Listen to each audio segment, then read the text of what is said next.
అన్నిటిని తట్టుకొని నిలబడ్డవే ఆశీర్వాదం. ఆశీర్వాదం అంటే బయట చాలామంది ఇంకొక రకంగా వెళ్ళిపోతారు. బండ్ల మీద బండ్లు, కార్ల మీద కార్లు, ఆస్తుల మీద ఆస్తులు, బంగారం మీద బంగారం, ఇదే ఆశీర్వాదం అనుకుంటారు. భూముల మీద భూములు. కాదు, అదొక్కటే కాదు.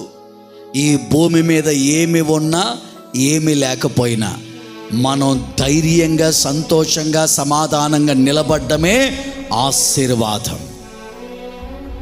అది లోకస్తులకు లేదు. ఉంటే ఒకలాగా ఉంటారు, లేకపోతే చెప్పండి, లేకపోతే ఎన్ని ఉన్నా ఏదో ఒక భయం లోపల. మనశ్శాంతి ఉండట్లా, నెమ్మది ఉండట్లా, సమాధానం ఉండట్లా, ఆరోగ్యం ఉండట్లా, బయట బిక్కుమని బతుకుతున్నారు. ఆశీర్వాదం అంటే ఏ పరిస్థితి వచ్చినా ధైర్యంగా నిలబడ్డమే. మరి ఇంత గొప్ప ఆశీర్వాదాన్ని మనకివ్వడానికి అన్ని దేవుడు ఏం చేస్తున్నారు? ఒక్కొక్కటి దగ్గరికి తీసుకొచ్చి సమకూర్చుచున్నాడు.